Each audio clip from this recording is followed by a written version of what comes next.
Chapter 1: How to Cast a God into Hell. The Khrushchev Report. A huge, grim, whimsical, morbid human monster.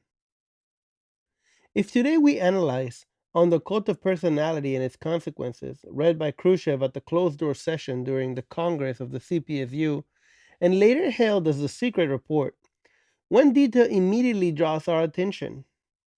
What's before us is a condemnatory speech that intends to liquidate Stalin and all his aspects. The man guilty of so many horrendous crimes was an individual worthy of contempt both at the moral and intellectual level. Aside from being ruthless, the dictator was also an absurd figure. He learned about the country and the agricultural situation only through movies, films that, moreover, embellished reality to the point of making it unrecognizable. Instead of being driven by political logic or realpolitik, the bloody repression unleashed by him was dictated by his capriciousness and his pathological lust for power. Thus emerged Deutschaster, observers with satisfaction in June of 1956, astonished by Khrushchev's revelations, and having forgotten the respectful and at times admiring portrait of Stalin he himself made 3 years earlier, the depiction of the huge, grim, whimsical, morbid human monster, the despot so lacked moral qualms that he was suspected of having plotted the assassinations of the man who appeared to be his best friend, Kirov, in order to denounce and liquidate his real potential or imaginary opponents, one after another, for that crime. The merciless repression didn't only fall upon individuals or political figures. Instead, it would include the mass deportations of entire peoples, arbitrarily accused and collectively condemned for the connivance with the enemy. But at least Stalin had contributed to saving his country and the world from the horrors of the Third Reich. On the contrary, Khrushchev insisted, the Great Patriotic War was won despite the dictator's madness. It was only because of his short sightedness, his stubbornness, the blind trust he placed in Hitler, that the Third Reich troops had finally managed to enter deep into the Soviet territory, causing death and destruction on a massive scale. Yes, it's Stalin's fault that the Soviet Union had been unprepared and poorly defended for the tragic encounter. Quote, we had only started to modernize our military equipment on the eve of the war. At the start of the war, we didn't even have sufficient number of rifles to arm all the soldiers called up. End quote. As if that wasn't more than enough, quote, after the first defeats of the first disasters on the front lines, the man responsible for all this had given into despair and even apathy. Overtaken by a sense of defeat, we have forever lost all that Lenin had created, and unable to react, Stalin refrained from overseeing military operations and stopped dealing with anything. End quote. It's true that, after some time had passed, and finally ceding to the pressure from other members of the Politburo, he returned to his post. If only he hadn't. At the same time, when he faced a mortal threat, the man who had despotically ruled the Soviet Union had been such an incompetent dictator that he didn't have any familiarity with the conduct of military operations. It's a charge that the secret report firmly insists on. We should note that Stalin planned operations on a globe. Yes, comrades, he used to take a globe and trace the front line on it. Despite everything, the war had ended favorably, but still, the bloody paranoia grew worse. Now the secret report's portrait of the morbid human monster, according to Deutschester's observations, can be considered complete. Only 3 years had passed since the demonstrations of grief provoked by Stalin's death, and his popularity was still so solid, at least in the USSR. The campaign launched by Khrushchev was initially met by strong resistance. Quote, on March 5, 1956, students in Tizvili took to the streets to place flowers at the monument to Stalin on the occasion of the third anniversary of his death. And that gesture in honor of Stalin turned into a protest against the deliberations of the 20th Congress. The demonstrations and assemblies continued for 5 days, until the afternoon of March 9th, when tanks were sent into the city to restore order. End quote. That possibly explains the characteristics of the text we're examining. In the USSR and in the socialist camp, a hard political struggle was taking place. and the absurd depiction of Stalin would ideally serve to delegitimize the Stalinists who could overshadow the new leadership. The cult of personality that had reigned until that moment didn't allow for nuanced judgments. It was necessary to cast a god into hell. Some decades earlier, during another political battle with different characteristics, but no less tough, Trotsky had also painted a picture of Stalin that sought not only to condemn him at the political and moral level, but also to ridicule him at a personal level. He had been a small provincial man, an individual characterized from the beginning by an irredeemable mediocrity and pettiness, which he regularly demonstrated in his political, military, and ideological fields, who was never able to overcome his peasant rudeness. Certainly, in 1913, he had published works of undeniable theoretical value, Marxism and the National Question. But the true author was Lenin, and the man whose signature is on the text should be considered a usurper of the great revolutionary's intellectual rights. There was no lack of similarities between the two depictions.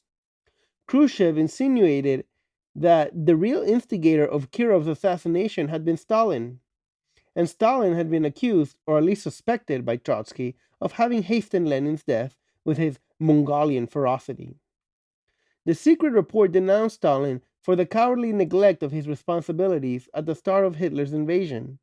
But already on September 2nd, 1939, while anticipating Operation Barbarossa, Trotsky wrote that the new aristocracy in power in Moscow was characterized, among other things, for its inability to conduct a war. The ruling caste in the Soviet Union was destined to assume the attitude proper to all regimes destined to die, after us the deluge. With great similarities between them, to what point do these two depictions withstand historical examination? It's worthwhile to begin analyzing the secret report, which, made official by a CPSU party congress and by party top leadership, immediately imposed itself as a revelation of a long suppressed but now incontestable truth: the Great Patriotic War and Khrushchev's inventions. Starting with Stalingrad and the defeat inflicted on the Third Reich, the latter with a might that had seemed unbeatable, Stalin acquired enormous prestige around the world. And not by chance does Khrushchev give particular attention to this matter. He described in catastrophic terms the lack of military preparedness by the Soviet Union, whose army in some cases lacked the most basic armaments. Arguing against this is the overview that emerges from a study that appears to come from those connected to the Bundeswehr and makes ample use of their military archives. In it, they speak of the numerical superiority of the Red Army in armored cars, planes, and artillery pieces. Further, the industrial capacity of the Soviet Union had reached such dimensions that they could supply the Soviet armed forces with an almost unimaginable amount of weaponry. It rises at an ever-increasing rate as Operation Barbarossa approached. One stat is particularly eloquent. While in 1940, the Soviet Union produces 358 advanced armored cars, measurably superior to those available to other armed forces. In the first half of the following year, 1,503 are produced. For their part, the documents from the Russian archives demonstrate that, at least during the 2 years before the Third Reich's aggression, Stalin was literally obsessed with the problem of the quantitative increase and the qualitative improvement of the entire military apparatus. Some data speaks for itself. While in the first 5-year plan, the defense budget reached 5.4% of total state spending, in 1941, the military budget increased to 43.4% of spending. In September of 1939, by order of Stalin, the Politburo made the decision to construct, in the year of 1941, 9 new factories for the production of planes. By the time of the Nazi invasion, Soviet industry had produced 2,700 modern planes and 4,300 armored cars. Judging by this data, we can say that the USSR arrived anything but unprepared for the tragic confrontation. A decade earlier, an American historian dealt a substantial blow to the myth of the despair and abandonment of responsibilities by the Soviet leader soon after the start of the Nazi invasion. For however shocked he was, on the day of the attack, Stalin had an 11-hour meeting with the leaders of the party, government, and military, and did the same the following day. But now we have at our disposal the registry of those that visited Stalin in the Kremlin, discovered at the beginning of the 1990s.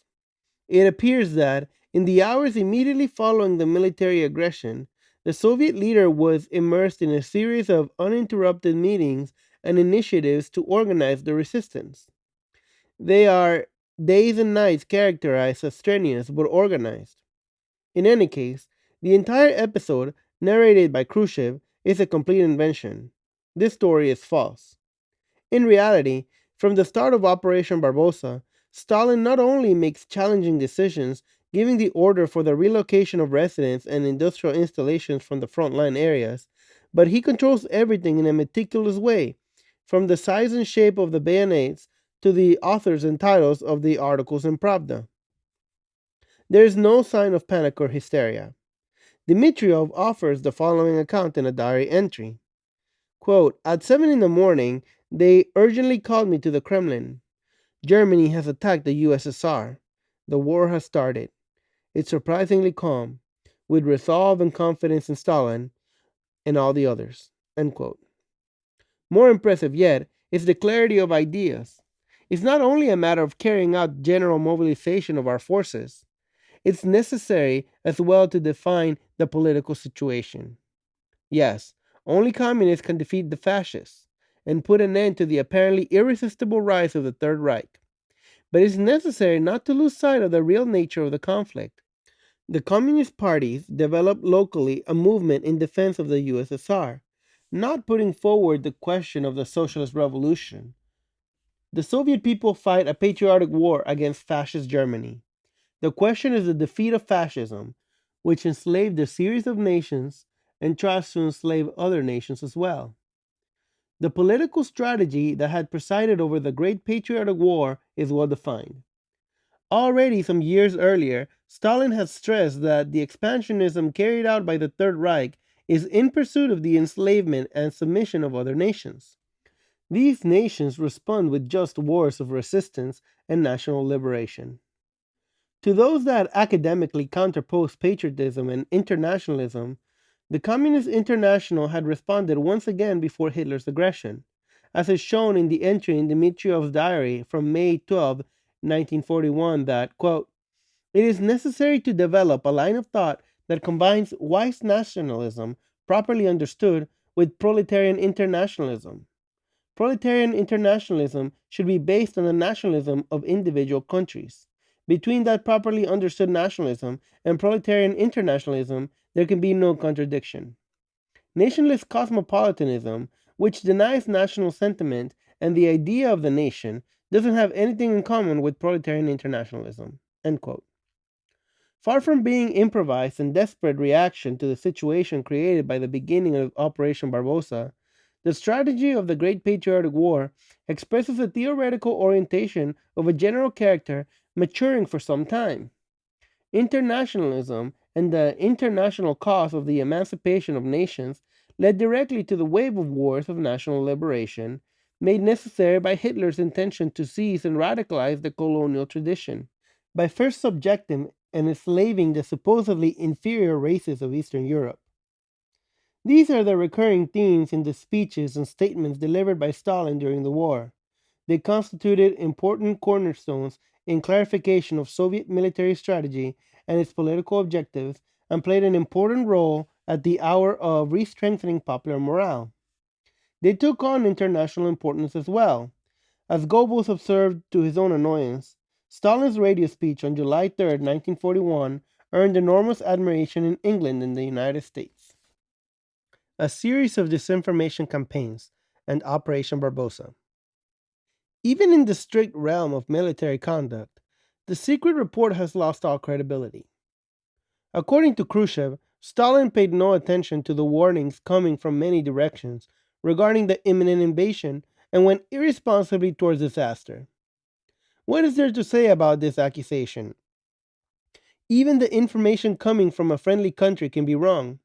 For example, on June 17, 1942, Franklin Delano Roosevelt warned Stalin of an imminent Japanese attack that never materialized. Especially in the lead up to Hitler's aggression, the USSR was forced to navigate around an enormous diversion and disinformation operations. The Third Reich was determined to make it appear that the gathering of troops in the east was aimed only at camouflaging the crossing of the English Channel, and this seemed very possible after the conquest of the island of Crete. The entire state and military apparatus is mobilized, Goebbels notes with satisfaction in his diary, May 31st, 1941, to stage the first great round of misdirection in Operation Barbossa. Thus, 14 divisions are transported to the west. On top of this, all the troops stationed on the Western Front were placed in the highest state of alert. Nearly 2 weeks later, the Berlin issue of Volkscher Wechselblatt published an article that indicated that the occupation of Crete was a model for the coming settling of accounts with England. A few hours later, the journal was censored with the aim of giving the impression that it had betrayed secret information of great importance. 3 days later, Goebbels wrote in his diary, "The English radios announce that our maneuvers against Russia are only a bluff, that behind them we seek to hide our preparations for the invasion of England." In addition to this disinformation campaign, Germany spread rumors according to an ultimatum so that Stalin agrees to the revision of the German Soviet Pact and to export greater quantities of grain, petroleum, and coal, which the Third Reich lacked, involved in a war with an unpredictable outcome. They therefore wanted to give the impression that the crisis could be resolved with new negotiations and additional concessions on Moscow's part.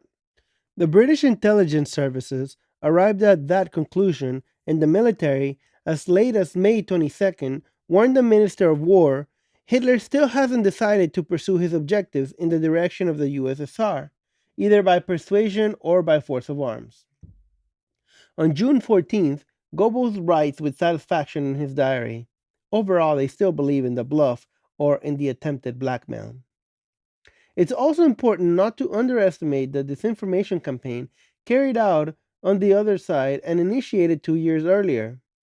In November of 1939, the French press published a fabricated speech supposedly delivered before the Politburo on August 19th of the same year, in which Stalin had revealed the plan to weaken Europe, encouraging a fratricidal war in order to Sovietize it later.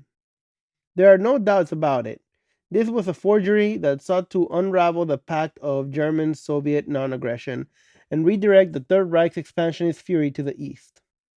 According to a much circulated legend of history, on the eve of Hitler's aggression, London had warned Stalin without success, for Stalin, as to be expected of a dictator, only trusted in his counterpart in Berlin. However, while Great Britain informs Moscow of information related to Operation Barbossa, they spread rumors about an imminent USSR attack against either Germany or territories occupied by it. Their interest in making inevitable, or in precipitating as quickly as possible, the German Soviet conflict is both evident and understandable. Then there's the mysterious flight by Rudolf Hess to England. Clearly motivated by the hope of reconstructing the West's unity in the struggle against Bolshevism, and thereby putting into motion the program described in Mein Kampf of an alliance and solidarity between the Germanic nations in their civilizing mission. Soviet agents abroad informed the Kremlin that the number two in the Nazi regime took the initiative with the full agreement of the Fuhrer.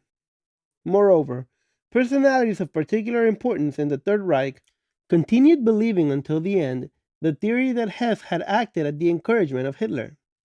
In any case, Hitler felt the need to immediately send to Rome the Minister of Foreign Affairs, Joachim von Ribbentrop, for the purpose of reassuring Mussolini that Germany wasn't planning a separate peace with Great Britain. Obviously, even stronger is the concern in Moscow caused by this suspected stagecraft, specifically as the British government's attitude encourages it.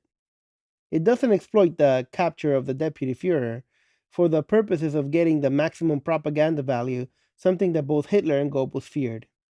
Instead of this, the interrogation of Hess, as Stalin was told by the Soviet ambassador in London, Ivan Maisky, is entrusted to a supporter of appeasement. While they left the door open for an Anglo Soviet rapprochement, the secret services of His Majesty concentrate on spreading rumors of a separate peace that is imminent between London and Berlin. All of this is with the aim of adding pressure on the Soviet Union that maybe had sought to prevent and feared the alliance between Great Britain and the Third Reich with a preemptive attack by the Red Army against the Weimar, and thereby strengthening England's position. The Kremlin's caution and distrust is well understood. The imminent threat of a second Munich on a larger and far more tragic scale.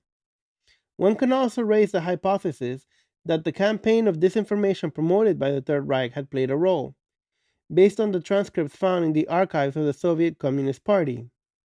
Expecting the imminent involvement of the USSR in the conflict, in his speech on May 5, 1941, given to graduates of the military academy, Stalin stressed how historically Germany achieved victory when it was focused only on one front, while it suffered defeat when it was forced simultaneously to fight in the East and West. Yes, maybe Stalin had underestimated the possibility that Hitler was ready to attack the USSR.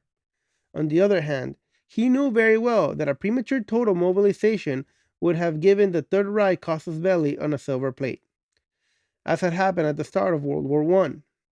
In any case, one point is clear. Even while acting with caution in a very complicated situation, the Soviet leader moved towards an acceleration in war preparations. In fact, between May and June, 800,000 reservists were called up. In mid May, 28 divisions are relocated to the western districts of the Soviet Union, while work on the border fortifications and the camouflaging of sensitive military objectives are accelerated. On the night between the 21st and 22nd of June, that vast force is placed on alert in order to prepare for a surprise attack by the Germans.